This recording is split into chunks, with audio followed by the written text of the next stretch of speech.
Alhamdulillah, alhamdulillahi rabbil alamin, wal aqibatu lil muttaqin, wala udwana illa 'alal zalimin.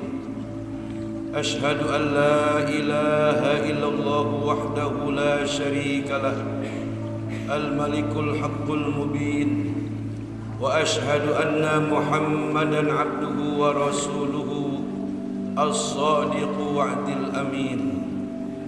Allahumma salli wa sallim wa azim wa karrim wa barik ala hadzal nabiyil karim sayyidina wa habibina wa syafi'ina wa qurrati a'yunina wa maulana Muhammadin wa ala alihi wa ashabihi wa azwajihi wa dhurriyyatihi wa ahli baitihi al-kiram min yaumina hadha ila yaumiddin.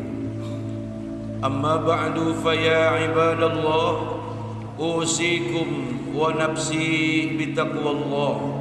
Ittaqullaha haqqa tuqatih wa la tamutunna illa wa antum muslimun. Hadirin ma'asyiral muslimin, jamaah salatul Jum'ah, mudah-mudahan kita semuanya diberkahi, dirahmati, dicintai dan dimuliakan oleh Allah Subhanahu wa taala. Kita sebagai orang yang mengaku hamba Allah, orang yang mengaku umatnya Rasulullah, semoga pengakuan itu bukan hanya sekedar di lisan belaka, bukan hanya ucapan untuk pemantas bibir saja, tapi ucapan yang kemudian merasuk ke dalam sukma, menghujam ke dalam jiwa, dari alam dunia sampai ke alam baka, sampai menuju nanti di satu tempat yang mulia yang bernama surga. Kenapa demikian, bapak-bapak dan saudara-saudara? Bahwa Allah Subhanahu wa taala mencintai kita, mengasihi kita, tergantung keadaan diri kita. Kalau kitanya ragu akan cinta Allah, Allah pun akan ragu kepada kita. Kalau kitanya ragu dengan segala pertolongan Allah Subhanahu wa taala, tidak yakin ataupun tidak percaya atas segala kebesaran Allah, keagungan Allah, kemahakuasaan Allah, Allah pun juga akan tidak pernah menolong atas segala kesusahan kita ataupun kesulitan kita. Jadi yakin, hakul yakin, maksudnya keyakinan yang membaja, keyakinan yang tidak bergoyah dengan segala keadaan apapun. Itulah yang disebut oleh Rasulullah sallallahu alaihi wasallam, kafa bil mauti wa'izo, wa kafa bil yaqini gina, wa kafa bil ibadati syughla. Di mana saat orang semuanya ragu kepada Allah, di mana saat orang semuanya tidak yakin akan kekuasaan Allah. Mana yang dikatakan tidak yakin? Mereka sholat hanya mengenal 1 bulan. Ketika bulan puasa mereka tarawih berjamaah, seakan-akan kelihatan seperti ahli ibadah. Tapi lama-kelamaan selama bulan Ramadan, tarawih hanya baru pertama saja, selanjutnya sudah tidak tarawih lagi. Begitu pula berkelakuan seperti orang alim hanya berlaku di bulan puasa, di bulan Ramadan. Tapi sesudah Ramadan kelakuannya seperti iblis, seperti setan.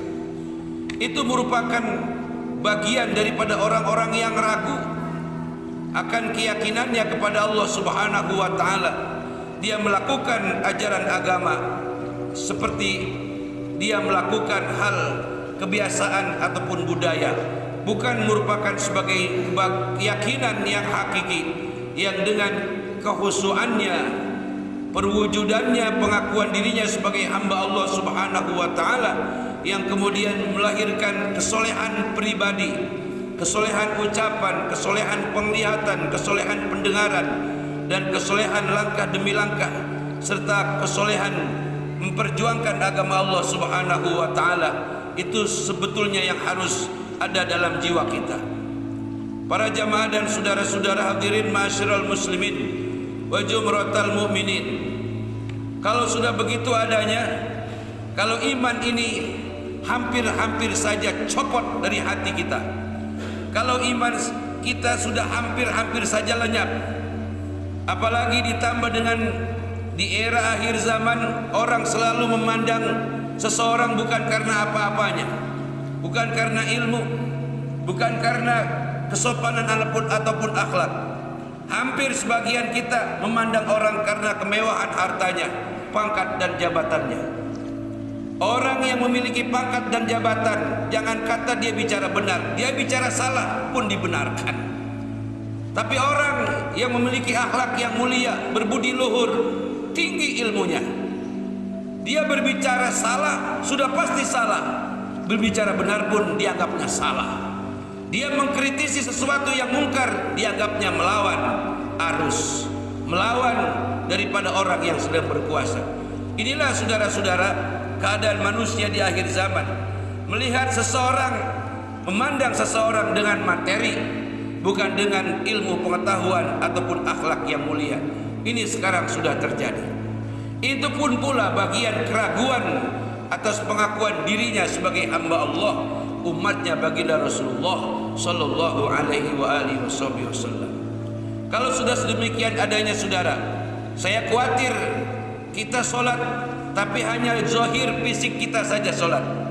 Kita melakukan segala ibadah segala macam karena kita merasa malu dengan orang-orang yang ada di sekitar kita. Kalau tidak sholat kita akan dicemooh. Itu pertanda iman kita sudah rapuh. Lalu apa obatnya? Lalu apa saran dan nasihat agama? Kata Nabi, kafa bil mauti wa'izo.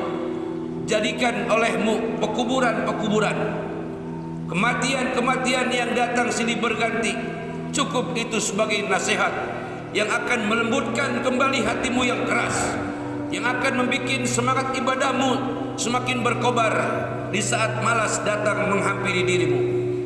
Jadikan itu sebagai nasihat, di mana keraguanmu akan alam akhirat, akan azab kubur, nikmat kubur, di mana keraguanmu sudah menimpa dalam hatimu tentang pahala dan dosa, tentang ada dan tiada atas kekuasaan Allah.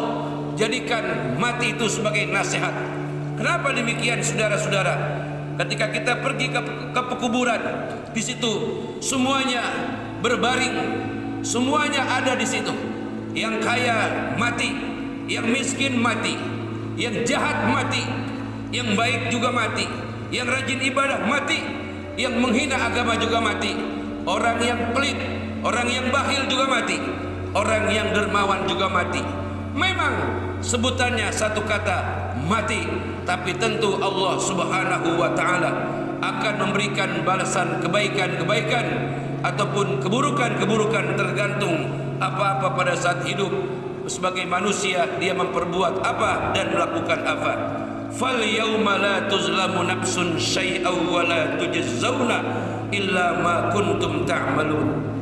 Maka Allah Subhanahu wa taala tidak akan membalas sesuatu perbuatan kecuali apa-apa yang pernah dia lakukan semasa hidupnya.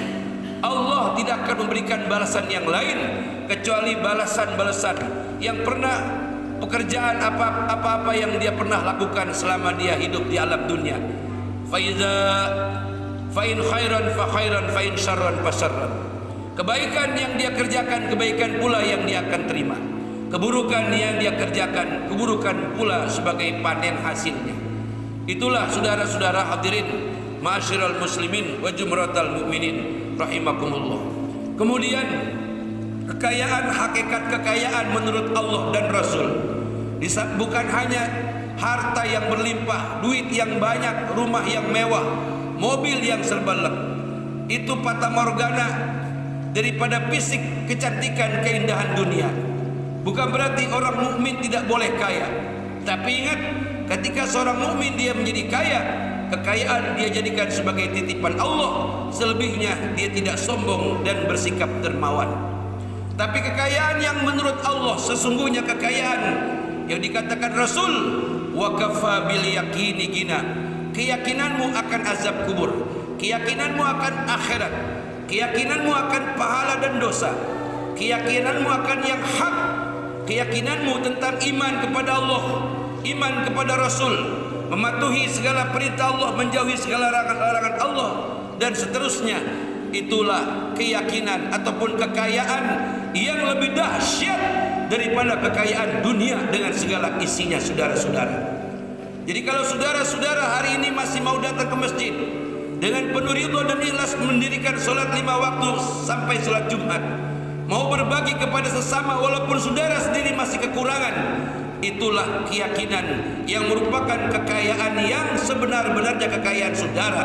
Sampai nanti kita masuk ke alam kubur dan husnul khatimah, itulah sejatinya sempurnanya manusia yang memiliki kekayaan, kemewahan menurut Allah Subhanahu wa taala. Tentu semua orang, semua kita mengharapkan seperti itu. Kemudian kata Nabi Muhammad sallallahu alaihi wasallam, segala kesibukan demi kesibukan yang menyangkut duniawi, jadikan itu sebagai jembatan sarana untuk meraih ridha Allah Subhanahu wa taala, sebagai jihad fi sabilillah. Mana itu? Mencari nafkah, pergi pagi pulang sore, ataupun pergi sore pulang pagi, pulang malam. Kemudian kita membantu orang-orang yang tidak mampu, membantu orang-orang yang kesusahan. Itu bagian daripada jalan yang merupakan jalan-jalan jihad fisabilillah. Tapi sesungguhnya saudara-saudara, yang saudara hari ini merasa sebagai pengangguran, yang saudara merasa hari ini sudah tidak, seakan-akan hidup sudah tidak berguna lagi karena dari pekerjaan sudah di PHK atau sudah dipensiunkan. Jangan punya perasaan bahwa diri ini sudah tidak berguna lagi, saudara-saudara. Kata Rasulullah sallallahu alaihi wasallam, wa kafa bil ibadati syughla. Jadikan kesibukanmu dalam ibadah, baik salat fardu, baik salat sunnah, baik zikir dan baca Quran, baik qiyamul lail, ataupun kebaikan-kebaikan yang kamu lakukan sekecil apapun adanya. Jadikan itu sebagai kesibukanmu di dalam ketaatanmu kepada Allah Subhanahu wa taala. Wa kafa bil ibadati syughla. Cukup kesibukanmu sesudah kau selesai disibukkan oleh pekerjaanmu, sesudah kau disibukkan dengan segala urusan-urusan duniamu yang pada gilirannya hanya menjauhkan dirimu daripada akhirat. Jadikan ibadahmu, solatmu, puasamu, zikirmu, bacaan Quranmu, silaturahmimu sebagai satu kesibukan. Kesibukan di atas segala kesibukan yang maha dahsyat dalam rangka ta'abbud, dalam rangka ibadah, dalam rangka taqarrub, mendekatkan diri kepada Allah Subhanahu wa taala, dalam rangka tadarruk, merendahkan serendah-rendahnya diri kita kepada Allah dengan mengharap rahmatnya, ridhonya dan pertolongannya. Begitulah bapak-bapak dan saudara-saudara hadirin yang dirahmati Allah Subhanahu wa taala. Yakinlah segala apa kebaikan yang kita lakukan akan dibalas oleh Allah atas kebaikan pula. Dan jangan pernah ragu di hati kita tentang alam kubur, tentang akhirat, tentang pertolongan Allah ada apa tidak, datang apa tidak. Yakin dan percaya saudara-saudara, Allah Subhanahu wa taala akan menolong bagi orang-orang yang menolong agamanya. In tansurullaha yansurkum wa yusabbit aqdamakum. Sesungguhnya Allah Subhanahu wa taala akan menolong daripada hamba-hambanya, yaitu hamba yang mau menolong agama Allah. Siapa mereka? Orang yang sepanjang hidupnya, sepanjang umurnya, keyakinannya membaca dalam kesehariannya senantiasa banyak ibadah kepada Allah Subhanahu wa taala dan mensyiarkan syiar-syiar agama. Wa yusabbit aqdamakum. Allah akan kuatkan pendiriannya. Artinya Allah akan hujamkan iman di dalam dadanya sampai dia masuk ke alam kubur, wafatnya dalam keadaan husnul khatimah. Barakallahu li wa lakum fil Qur'anil azim wa nafa'ani wa iyyakum bima fihi minal ayati wa zikril hakim wa taqabbala minni wa minkum tilawatahu innahu huwas samiul alim. Aqulu qawli hadza astaghfirullahal azim li wa lakum ولسائر المسلمين والمسلمات والمؤمنين والمؤمنات فاستغفروه innahu huwal ghafurur rahim.